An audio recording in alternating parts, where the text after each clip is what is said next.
Okay. Hey everyone, welcome to Worth a Second Chance weekly check-ins. Each week we're bringing you an interview from a different professional in the youth justice space. We thought this was a great opportunity to connect virtually while we're physically separated at this time. Also to sort of information share as well, because we now, thanks to the internet, have access to lots of great minds all over the country and like the world, possibilities are endless. So today, I am joined by Elle Jackson, who works for Jesuit Social Services as well, and is based in the Northern Territory. So thanks for joining us, Elle. No worries at all. Thanks, Jess. No worries. Okay, so firstly, I think to start off straight off the bat, could you tell us a little bit about your role, what it involves day to day, and Sure. So my role is as the manager of justice programs for Jesuit Social Services in the Northern Territory. So I currently manage youth justice group conferencing that we've been delivering here since 2017. So it's a restorative justice program that works with young people that are referred through the courts, and that operates in Darwin, Katherine and Palmerston. It's also recently just expanded to Tennant Creek and Alice Springs as well, which is great. And I also manage the Back on Track program. So we deliver that program in partnership with some other organisations in Katherine. And the focus of that program is to act not only as an early intervention program for some younger children, but also as a sentencing option for children that are coming into contact with the Children's Court as well. So in the Northern Territory, though, our organisation has we've been working here since 2008, and originally at the invitation of the Santa Teresa community in Central Australia. And since that work started, we've developed a number of partnerships with other remote communities. And I guess our focus also within youth justice here has grown as well. So recently we also started delivering the youth diversion program in Central Australia in Alice Springs in partnership with the GAP Aboriginal Corporation. And we've also been engaging in some post-conference support, the provision of post-conference support that was funded by the Northern Territory Government, where we're working with a local elder in the community who provides post-conference support to young people participating in a restorative justice process. Yes, so my responsibility, yes, I have oversight mainly of the group conferencing and Back on Track. Yeah, oh, amazing. Thank you for that overview. Like I'm also part of the organisation, but JSS is so big that I'm like learning all the time. So it's really nice to hear all about that. And it sounds like you've got your main priorities, but it's also quite broad as well and really connected, which is lovely. So you've worked in the justice space. Obviously, you used to work in Victoria, for those who don't know, and now you work in the Northern Territory. Could you tell us a little bit about some of the key differences that you've noticed in those jurisdictions? Sure.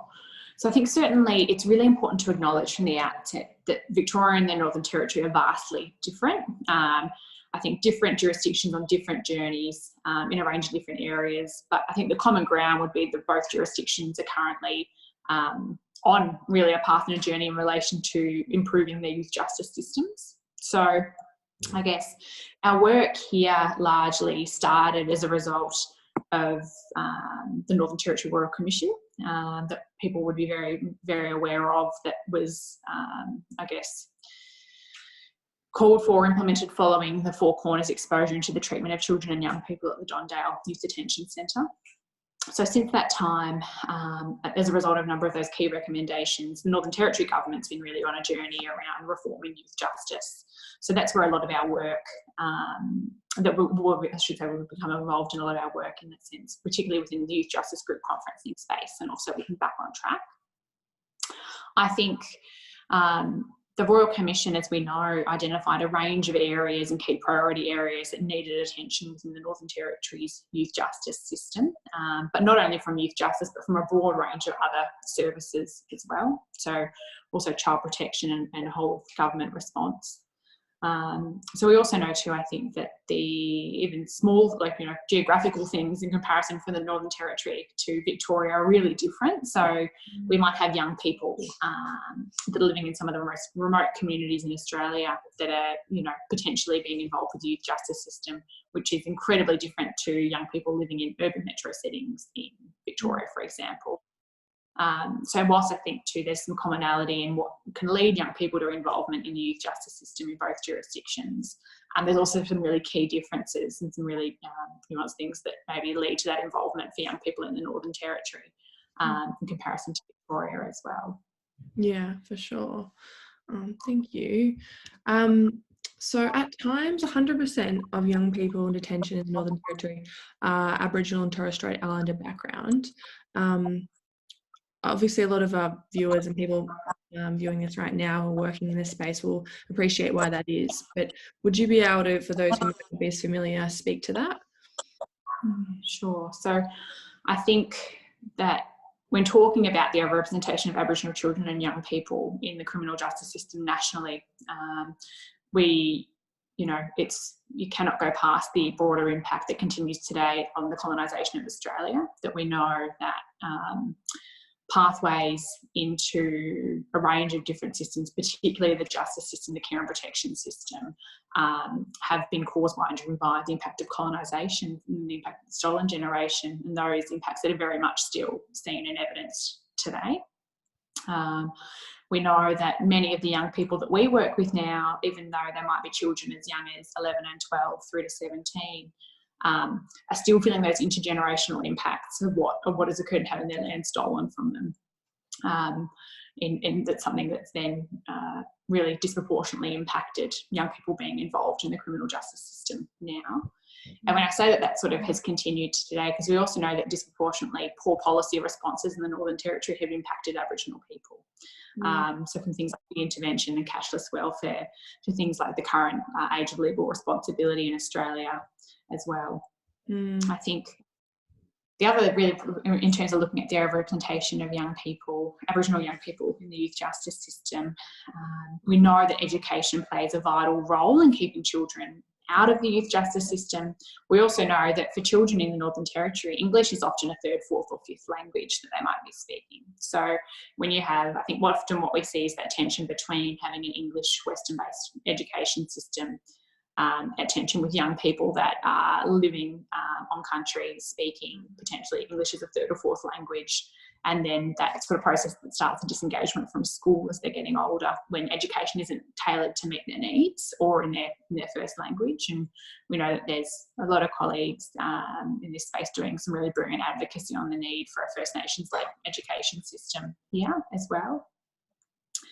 The other thing that the Northern Territory Royal Commission really highlighted was the need for enhanced and strengthened diversion pathways to keep children out of detention, as well as the need for restorative responses. So the pilot for our Youth Justice Group Conferencing program started in 2017 during the Royal Commission, and is currently continuing today. And we know that the restorative responses, a range of people had called for, including our own organisation, for a long time, and people, particularly in the Northern Territory, had called for those responses long before us as well. And so we're certainly seeing now having that restorative option available to the courts and within the Back on Track program. We hope that will also be seeing young people having a chance to learn from their actions and being held and accountable in a way that they understand, instead of more punitive, flawed responses that we know just entrench children further into the criminal justice system. Absolutely. I think group conferencing is such an incredible offering and solution, and I think often should be, I know it's like opt-in at the moment, but it should be kind of opt-out. I think that's something we're advocating for at the moment, is that it's really powerful, and it's a way to actually engage that young person in the process, because something I found from working with young people last year was that the justice process, like the court process, just so exclusionary, and the young kids I was bringing, they were just completely detached because it had nothing to do with their reality, wasn't in their words, and it just switched off from it, and so of course it's not going to work when they don't even understand. We want to be like holding kids accountable and getting them back on track, if they didn't understand what happened in that courtroom and why it happened, and we can't do that. So I think that's such an excellent thing to be bringing, and you touched on education as well. When I was thinking about that excellent film In My Blood It Runs, which I think I know seen, and I saw recently, and we had hoped to create an event before COVID for that as well, so that our supporters could watch it. You can watch it online at the moment though as well, just anyone watching. But it was just an amazing way to, I guess, bring that advocacy and awareness to the fact that the education system was not catered, or not catering to Aboriginal and Torres Strait Islander background children, and just weren't engaged, and it's such a huge risk factor in engaging the criminal justice system, that it just seems like a very simple and what could be really transformative change as well. Like, I'd love to see. So I think it's really important. And on the topic of children and young people, a big area of advocacy for Worth a Second Chance right now is, and for a lot of organisations, is changing or raising the age of legal responsibility from 10 to 14. And so in the context of the Northern Territory, what kind of change do you think that could potentially create for those young people? So I think that raising the age of legal responsibility in the Northern Territory would be life-changing for primary school-aged children here. It would mean that primary school-aged children would be kept in their communities with their family, where they belong. And it would also mean that they're given the opportunities to develop really positive pro-social pathways in life. Because we know that the younger a child has contact with the youth justice system, the more likely they are to have persistent contact as they're growing up and as an adult as well. So I think that raising the age of legal responsibility here, I'm thinking about the young people that we see on a daily basis, particularly here, and that would be, I'm just thinking now back into that question around the differences between Victoria and the Northern Territory. I think just certainly in our recent work, seeing that the children that we work with here that are early stages of contact with the police or the youth justice system are younger. We're talking probably children that are 10 to 12, and that largely are becoming into contact with the justice system mainly around issues around meeting daily living needs and welfare issues, as opposed to actually what can often be seen as quite high level serious offending. So it's often like young people at times being, whether it's like we talked about before, disengaged from education, not feeling like they belong, trying to get, I guess it could be engaging in low-level offending to meet their daily living needs around getting food, water, those sorts of things.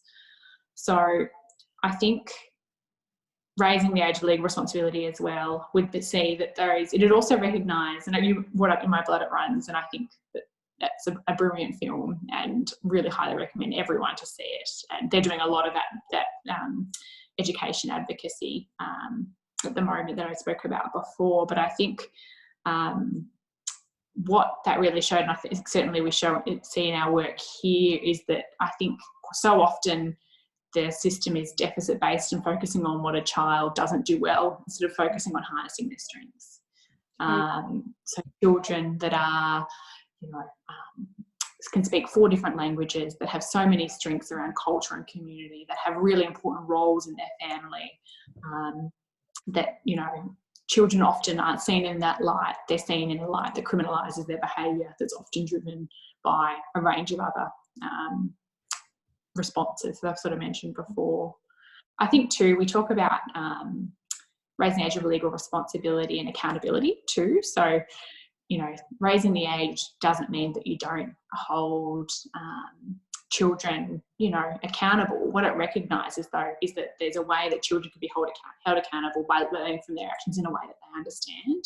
And so we know that restorative is a really key to achieving that. But I also think that raising the age of legal responsibility also keeps everyone involved accountable, because we talk so much about children and young people being accountable for their behaviour, which is important, but it's also important for us to be just as accountable to them, to the service system to be accountable to them.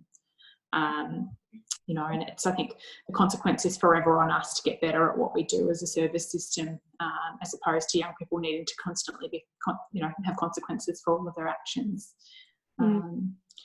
I think all in all, what it would mean, what raising age of legal responsibility would mean for children here would mean that children are able to reclaim their childhood, which is a basic human right.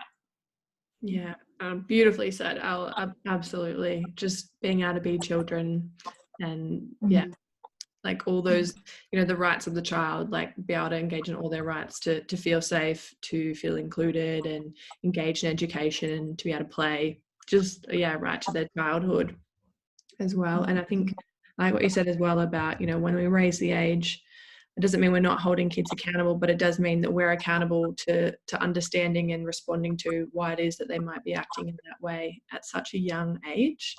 I think there was a quote from one of the documents from the Create partnership with young people, and I loved it, and it was so simple, but it said, if a 10-year-old was acting in a way that was technically criminal or committing offences, I'd want to know what was going on for that young person.